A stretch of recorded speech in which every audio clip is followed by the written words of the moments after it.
Hello my dear student, आपका Nurul science classes में आपका स्वागत है। फिर मोस्ट वेलकम अगेन। कल हमने जो डिस्कशन किया था वो डिस्कशन किया था किस पे? चार्ज पे किया था। और चार्ज क्या था? एक प्रॉपर्टी है, ठीक है। इलेक्ट्रिक करंट को समझना है तो इसको बहुत सारी चीज में समझना पड़ेगा, ठीक है। तो चार्ज क्या था? प्रॉपर्टी था। किसका था? इलेक्ट्रॉन और प्रोटॉन का। इस इलेक्ट्रॉन और प्रोटॉन को हम लोग फिलहाल क्या कहते हैं? कॉन्स्टिट्यूएंट पार्टिकल है। But I would like to say that my dear student, ये कोई जरूरी नहीं है कि सिर्फ इलेक्ट्रॉन प्रोटॉन के पास ही रहता है, बल्कि इसके अलावा भी और भी साइंटिस्ट ने इन्वेंशन करके दिया है कि उसके अंदर में भी चार्ज रहता है। जैसे क्या? Positron, anti positron, anti positron, neutrino, anti neutrino, meson, इस पांचों के पास भी चार्ज होता है। लेकिन साइंटिस्ट ने हमें जो कहा है वो बेसिक इसको लेने के लिए बोला है, वो कंस्टिट्यूएंट पार्टिकल को लेने के लिए बोला है। और उस कंस्टिट्यूएंट पार्टिकल में सिर्फ दो के पास चार्ज होता है, वो इलेक्ट्रॉन और किसके पास होता है? प्रोटॉन के पास होता है। जरा सा एक एग्जाम्पल के साथ मैं समझाने की आपको कोशिश करता हूँ ये चार्ज को हम कैसे समझेंगे, ठीक है।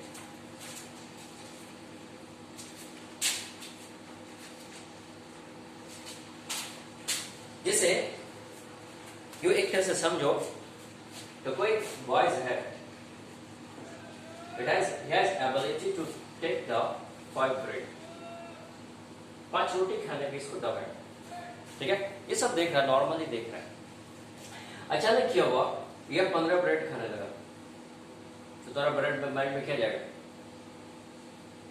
कि ये आदमी नॉर्मल के साथ नहीं है बल्कि कुछ एक्स्ट्रा किया। ये 15 ब्रेड खाने लगा, दैट मीन्स इनसाइड में कोई एक्स्ट्रा करिकुलम आ गया। इस एक्स्ट्रा करिकुलम की वजह से, एक्स्ट्रा प्रॉपर्टी की वजह से, एक्स्ट्रा की वजह से क्या हो रहा है उसके अंदर में? वो 5 शो करके नहीं कर रहा बल्कि क्या कर रहा है? 15 का शो करके रहा। जैसे एक एग्जांपल और भी आपको देते हैं, एक फिल्म के देते हैं। क्रिश फिल्म था। क्रिश फिल्म में वह जो बॉयज था, कृष्णा जिसको बोलते हैं, कि बचपन में ही वो 10th स्टैंडर्ड का मैथ को बनाना स्टार्ट किया। वो बचपन में ही बड़े बड़े वह जो तख्ता टाइप का जो होता है वो लकड़ी का ऊंट का होता है, उठा करके लेके जाता था। तो प्रिंसिपल ने क्या कहा कि इसका मतलब है इसके अंदर में, इसके पास में, इसके इनसाइड में वो रोहित वाला शक्ति आ गया। और रोहित को शक्ति किसने दिया था?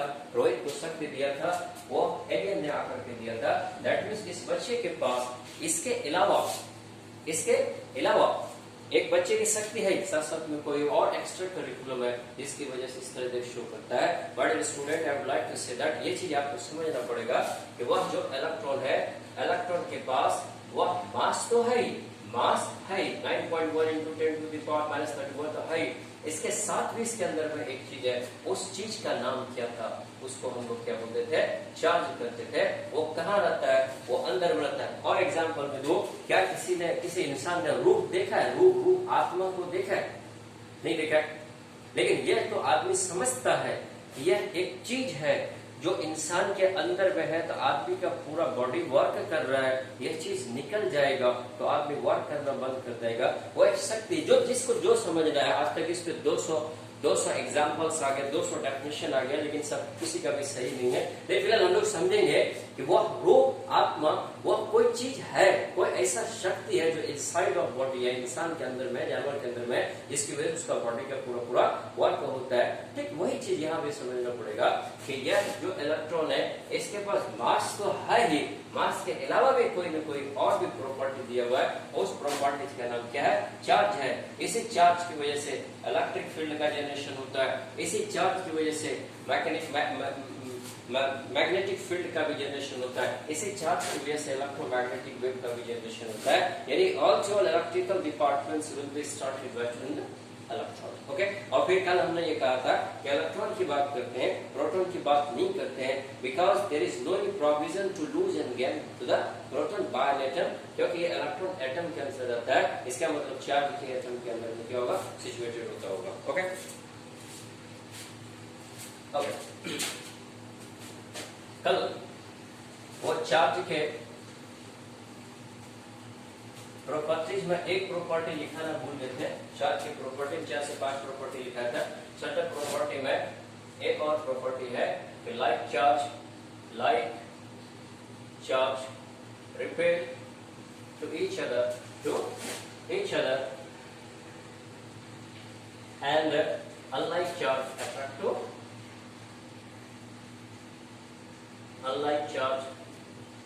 attract to each other. ये समझना पड़ेगा, इसका रिक्वायरमेंट है, क्योंकि हम लोग इलेक्ट्रिक पोटेंशियल में इस चीज का डेफिनेशन पढ़ेंगे.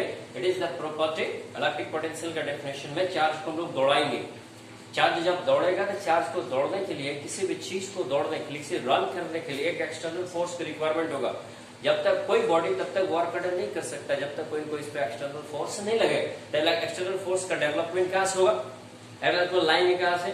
जब वो इलेक्ट्रॉन प्रोटॉन और माइन्यूट पार्टिकल बैटरी के अंदर में देखो, उसमें कोई एक्सटर्नल चीज है क्या? कोई एक्सटर्नल फोर्स लगता है क्या? कोई ऐसा मैकेनिकल लगता है कि नहीं? नहीं, उसके अंदर में लगता है. साफ साफ उसको देख सकते हो, क्योंकि इलेक्ट्रॉन प्रोटॉन इतना माइन्यूट पार्टिकल है कि we can never to use to the any mechanical force to mobilise from one point to another point.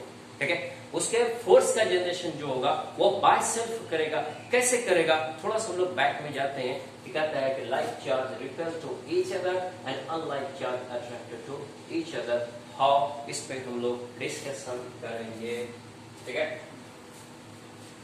ये सब एक्सटर्नल चीज इलेक्ट्रिक करंट का पार्ट में से है, इसको समझना रिक्वायरमेंट है.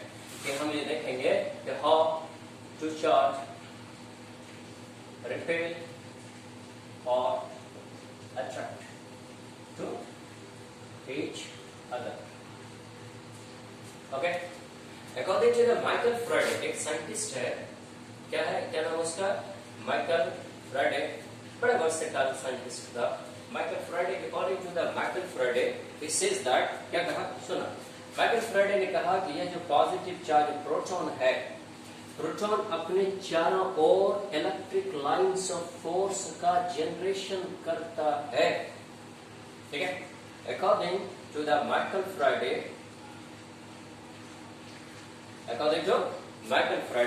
Positive charge proton propagate the electric lines of force in space as parabolically. You can see here it is the structure parabolically.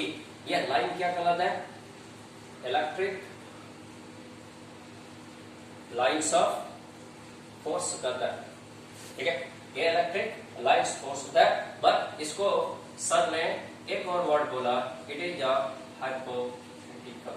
We can never to see by to the naked eye. जिस तरह से हम electron proton को नहीं देख सकते हैं और उसके चार्ज प्रॉपर्टीज को नहीं देख सकते हैं, ठीक उसी तरह से इस चीज को भी हम लोग नहीं देख सकते हैं. क्या? यह जो इलेक्ट्रिक लाइंस फोर्स का जनरेशन होता है. According to Michael Faraday, charge particle, positive charge propagate the electric lines of force in a space, and negative charge यानी इलेक्ट्रॉन, ये किसका है? ये प्रोटॉन का है. और ये किसका? इलेक्ट्रॉन का है. यह इलेक्ट्रॉन भी इलेक्ट्रिक लाइंस ऑफ फोर्स का जनरेशन तो करता है, लेकिन आउटवर्ड नहीं करता है, बल्कि क्या करता है? वो इनवर्ड की तरफ करता है. ठीक है, ठीक है, इलेक्ट्रॉन का, ये इलेक्ट्रॉन किसका है? Electric lines of force. अब सब देखो, प्रोटॉन उसके अपने चारों तरफ स्पेस में इलेक्ट्रिक लाइंस फोर्स का जनरेशन करता है, जैसे आउटवर्ड की तरफ. और इलेक्ट्रॉन किस तरफ होता है? वो इनवर्ड की तरफ. कौन कहता है? वो माइकल फ्राइडे करता है. क्यों इस चीज को पढ़ रहे हैं? कि हम किसी भी चीज को मोबिलाइज करने के लिए जाएंगे, किसी भी चीज को आगे की तरफ ट्रांसफर करने के लिए जाएंगे. क्या कहते हैं? इलेक्ट्रिक करंट का डेफिनेशन क्या है? Rate of flow of charge equal to the electric current. Rate of flow of charge equal to the electric current. हम लोग इस बात को जानते हैं, नहीं जानते? Rate of flow of charge equal to the electric current, यानी चार्ज को इलेक्ट्रॉन क्या करना पड़ेगा? दौड़ाना पड़ेगा.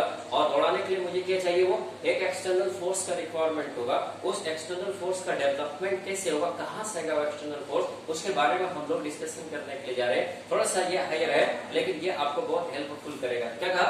माइकल फ्राइडे ने चीज बता रहा है.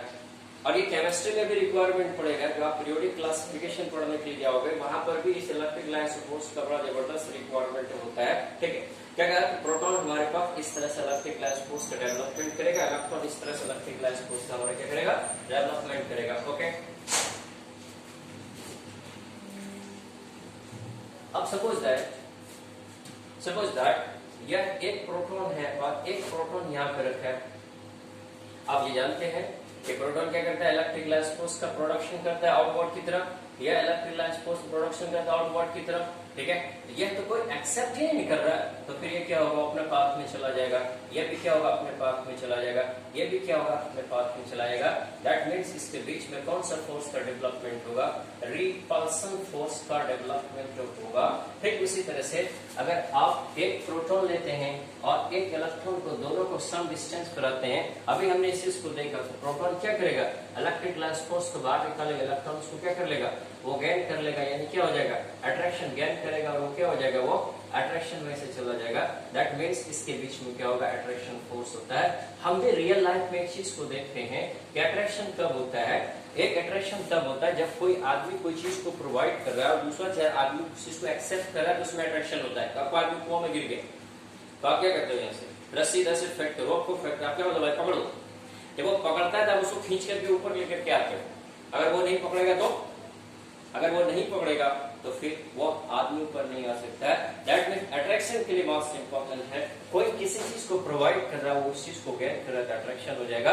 कोई किसी चीज को क्या कर रहा है, लेफ्ट कर रहा है, वो भी लेफ्ट कर रहा है, कोई एक्सेप्ट नहीं कर रहा है, उसके बीच में repulsion. I have discussed to you 6 point में कि चार्ज पार्टिकल अपने चार्ज पार्टिकल अट्रैक्शन भी करता है, रिपल्सन भी होता है। लाइक चार्ज के बीच रिपल्सन होता है, अनलाइक चार्ज के बीच में अट्रैक्शन होता है, ठीक है। ओके, नेक्स्ट आगे लोग देखते हैं।